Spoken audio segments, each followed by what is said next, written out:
Olá, está começando mais um Uniso Comunidade. No programa de hoje, vamos falar sobre o curso livre de cinema da Uniso. Para isso, estamos recebendo em nossos estúdios o professor do mestrado em Comunicação e Cultura, Dr. Paulo Schettino. Professor Paulo, muito obrigado pela sua presença. O senhor já nos deu a grata satisfação de estar conosco outras vezes aqui no programa. Hoje vamos falar sobre esse curso livre de cinema. Inicialmente, vamos conhecer um pouquinho mais o senhor, para o telespectador que não lembra da sua participação aqui no Uniso Comunidade, com relação à sua formação. O senhor veio de uma graduação em Física, porém debandou para a comunicação. Como é que foi isso?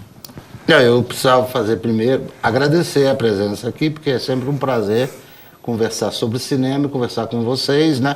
E com o seu público, que eu já tive vários recalls das vezes que eu estive aqui. Então é com muita satisfação, agradeço o convite. E a oportunidade também de falar desse, digamos, excesso de produção de eventos de extensão universitária que nós estamos envolvidos. Agora, na minha formação, realmente, só que o verbo está errado, eu não debandei da física, porque física é um dos capítulos, ou digamos, uma das seções da física é o estudo da luz, né, da energia. E a luz é a fotografia, a luz é o cinema vive da luz no princípio, no meio e no fim. Se terminar a energia elétrica, acabou. Então, a presença de física, ou de formação em física, é muito bem-vinda no cinema e na televisão. E como a gente começou a trabalhar com imagem, foi fatal, né, que eu fosse para o cinema. Fui trabalhar durante muito tempo em laboratórios, como físico, qualidade de materiais, qualidade de cópia, principalmente princípio de cores, né, filme a cores ou em cores, né, e depende de como você usar. Mas toda essa formação tem um lado também humanista, porque a física faz a gente voltar para as origens e pensar um pouco filosoficamente, né? Então a gente faz por gosto, para não virar castigo o trabalho. Então eu gosto de cinema, gosto da profissão, porque eu sou professor por eleição, eu escolhi, e não porque a vida empurrou. E gosto de trocar essas experiências, né, que eu aprendo com os alunos, e aprendo muito. E, por sua vez, eu pretendo, sem muita orgulho, passar alguma coisa do que eu amealhei ao longo dessa minha experiência. Afinal, passei dos 30 há algum tempo, né? Falando sobre o mestrado em Comunicação e Cultura, que o senhor é professor, inclusive orientador das dissertações do mestrado. Nos trabalhos de conclusão de curso, tive a grata satisfação de ter o professor Paulo como meu orientador do mestrado. Quanto tempo já no mestrado? Quantas dissertações o senhor já orientou e, consequentemente, se alguma delas deu tanto prazer quanto a minha? Ah, ótimo. Não, foi bom você salientar a tua, porque é da área da fotografia e de imagem, digamos, imagem explícita, né? Não aquela imagem construída através de palavras na literatura. Mas não são imagens, não é isso? Uma não vive sem a outra. Mas, realmente, no ano da graça de 2012, que espero que não acabe o mundo, que ainda tem muito o que fazer, eu estou completando 10 anos de doutoramento, agora em outubro, e tenho 10 orientações concluídas aqui na Uniso, no programa de mestrado em Comunicação e Cultura. A sua me deu muita alegria, porque de certa forma foi mergulhar no passado da Uniso, um passado imagético.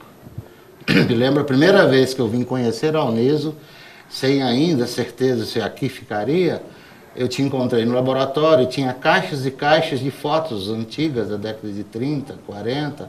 Eu falei, mas isso é maravilhoso, isso tem que ser, salvar a memória, não é isso? Pesquisar, Foi né? o seu trabalho. O seu, sem puxar muito, né? É um dos que me deu muita alegria, porque eu acho que a gente não pode esquecer o passado. É ele que nos constrói. Então nós vivemos do que fomos, para poder ter força para ir para frente.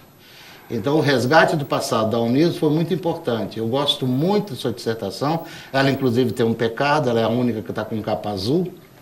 Talvez o manto de Nossa Senhora Aparecida, não sei. Pode ser. Não é? Mas ela se destaca na minha coleção. E também as reproduções muito bonitas, trabalhadas, de pós-produção de imagem, como compete a mim como orientador e a você quando orientando. Agora é mestre, né? nessa arte de imagem. E estou terminando uma agora, também é sobre cinema de animação, com a Cristiane Dílio. Está me dando muita alegria, porque eu estou revivendo meus tempos de produtora, que eu tinha que fazer desenho animado para alguns filmes que eu trabalhei. E está sendo muito bacana isso. E completo com essa, Cristiane, 10 orientações.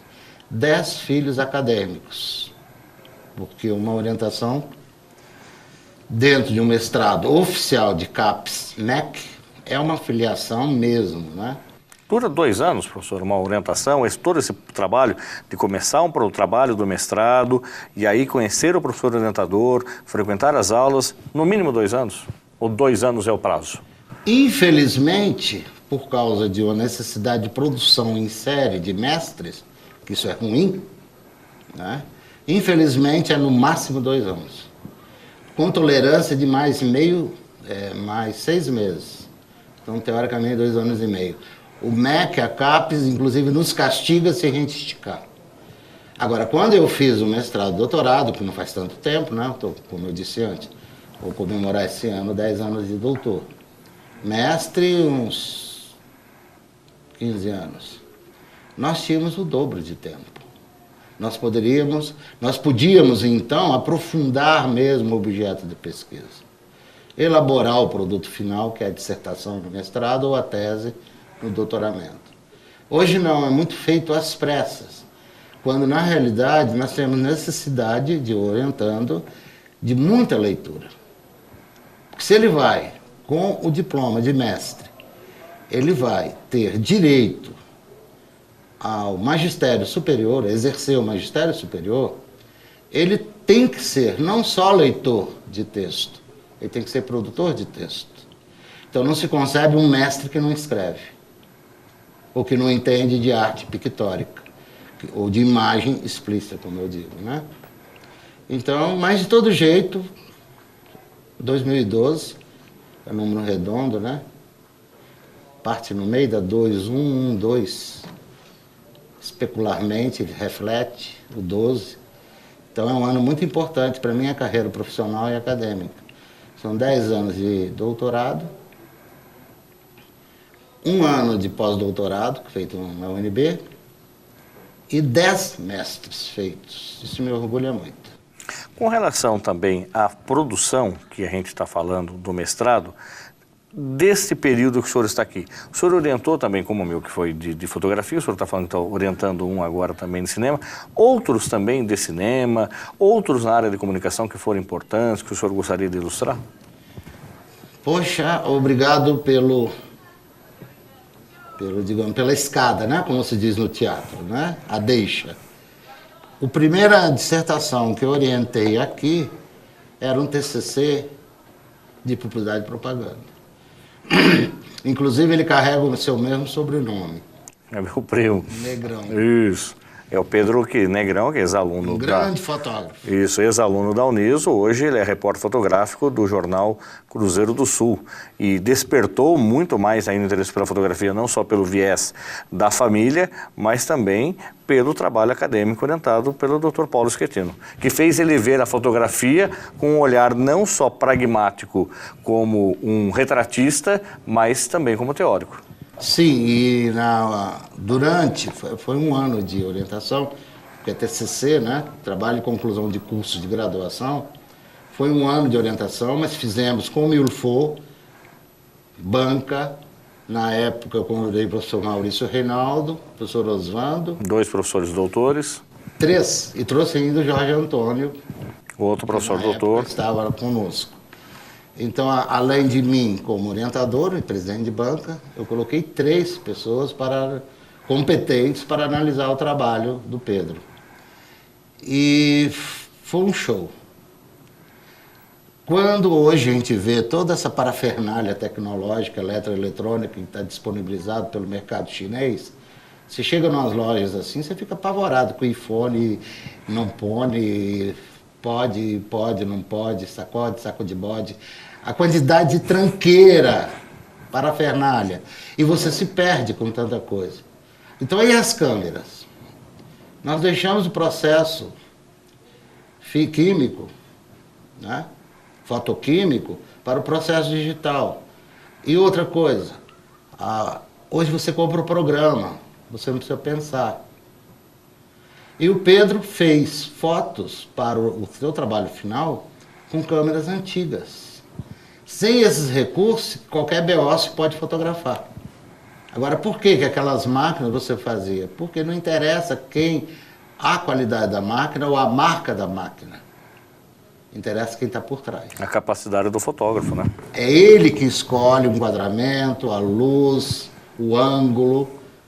Né? Então é o ser humano, com sua capacidade de pensar. Por isso que foi importante o trabalho dele. É um trabalho que eu guardo com carinho. Foi o primeiro aqui na casa. E espantou a banca. Depois disso teve o seu também nessa área. Teve uma garota que terminou o PP há um ano atrás, que ela fez cinema e publicidade, foi maravilhoso, Carla Furlan. Fez um trabalho divino, profissional. Eu mandei para fora para pegar pareceristas de fora. Eu recebia da decana do Mackenzie, mas Paulo, isso é uma dissertação de mestrado. Assim foi a resposta. Para um TCC. E, inexplicavelmente, o pessoal não me convida mais, né? Não estou reclamando, hein? Eu estou com excesso de trabalho no mestrado. E, principalmente, com os cursos que eu ando criando. Mas, inexplicavelmente, TCC, o pessoal... Acabou lindo o convite.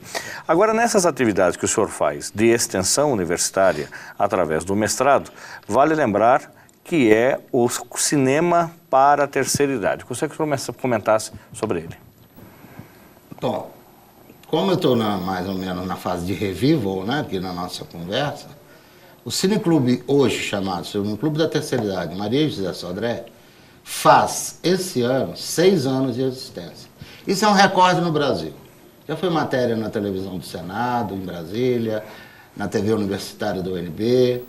Né? Como é que você cria um projeto, começa a executar e há uma fidelização desse jeito. 6 anos depois, nós temos ainda meus frequentadores e alunos, que eles se consideram alunos de cinema, né? Ainda do primeiro dia. Estão com 80, mais 80, 70 alunos de cinema. E um depoimento muito bonito que eu guardo é a palavra de uma delas, de mais de 80 anos, diz: como éramos ingênuos, agora a gente vê os filmes de modo diferente. Porque não é só assistir o filme, há toda uma discussão sobre o filme. Sim. A metodologia é 5 a 10 minutos, colocar o ano de produção, por que esse filme é importante, por que nós vamos ver hoje. Por exemplo, hoje tem sessão. Aliás, a fidelização está por isso. Eu não consigo parar e não posso parar. Se eu parar, eles reclamam. E onde eu vou, eles vão. Hoje tem uma sessão. É um filme que eu nunca assisti, mas é um romance que eu li na infância. Normalmente, eles que escolhem a seleção. Fazem a seleção, fazem a programação. Esse foi meu gosto pessoal. Eu, quando adolescente, viajei muito naqueles mundos diferentes através da literatura infanto-juvenil. E um autor inglês escreveu As Minas do Rei Salomão, O Anel da Rainha de Sabá, todos lugares estranhos, longínquos, né? E um deles, Ela a Feiticeira. Eu tinha uma adaptação em quadrinhos do livro, quer dizer, eu tinha um livro, adaptação em quadrinhos. Na década de 60, 70, foi feito um com Ursula Andress, uma versão horrível. Agora eu consegui um filme raro, de 1935, uma cópia em excelente estado, Ela, Feiticeira, com Randolph Scott, antes de virar cowboy de faroeste, fazendo o herói de Ela, Feiticeira. Então são essas coisas que a gente fala de início, por que o filme vai ser exibido? Primeiro vocês que escolheram. Alguém viu lá atrás e sonhava rever. Então nós vamos atrás desse sonho. Resgate de uma imagem que ficou guardada na memória do pessoal da terceira idade. Isso é um ponto fundamental. E nós vamos ver hoje Ela, a Feiticeira. Um filme de 1935, preto e branco, dos mesmos produtores de King Kong, quando uma das preocupações do cinema era justamente transportar o seu espectador da cadeira fixa onde ele está sentado para o mundo dos sonhos, lugares distantes, lugares que ele jamais poderá pisar. Mas o cinema leva ele lá. E esse público cativo, inclusive onde está acontecendo hoje essa exibição, e esse público cativo vibra com isto e na hora que o filme termina, analisa, comenta, chora, lembra? Sim, nós começamos, né, o mestrado começou há 6 anos atrás, 2006, lá no seminário, que a gente também explorou na sua dissertação, né? A imagem do seminário, aquele ambiente, aquela ambiência mourisca. E lá no Salão Verde, nós começamos as sessões. Depois disso, alguns problemas. Para não interromper, nós, do mestrado, fizemos uma parceria universitária com a UFSCar. Isso o MEC pede que a gente faça. É exigência que os programas se interrelacionem. E com isso a gente mudou lá para a UFSCar, na Marginal Tietê, atrás do Extra. Não é comercial, não. É atrás do Extra. Maria Cinto Biagio 130. E lá está muito bom porque é plano e nós que passamos dos 30 temos que tomar cuidado com tapete, sabe que em casa de idosos não pode ter tapete espalhado pela casa, né? Não, você pisa. Então todos esses cuidados também a gente precisa ter. Nós estamos trabalhando com material humano altamente perecível, frágil. Né? Então, trabalhar com idosos é uma arte. E eles vibram na hora que termina, discutem, comentam, e aí o papo vai longe. É o fundamental. Não basta assistir ao filme. O negócio é discutir depois qual foi, para aqueles que já viram no passado, como foi a volta. Né? E vou te lá longe. Esse mês de março de 2012, é o 6º ano, porque é 2006, né? É o mês de estreias lá. Nós estreamos a sessão comédia, agora estamos dividindo assim. Também a gente muda, sabe? Para tornar a coisa mais agradável. Estreamos a sessão comédia com Deu a Louca do Mundo. Meu pai, eu pensei que fosse ter infarto, tanto que riram. Porque a comédia é muito louca mesmo. Hoje vai ser a sessão matinê, esse filme de aventura.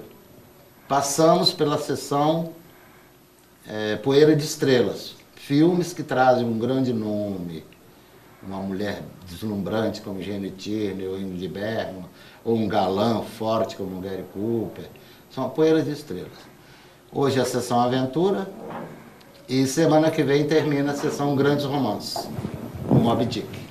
Daqui a pouco a gente volta depois do intervalo, aí falando sobre os cursos livres de cinema. Esse que o professor Paulo falou, ele obviamente é específico para a terceira idade, mas nada impede de você participar e a gente já explica como. E os cursos livres de cinema, esse você pode participar com certeza. Voltamos já.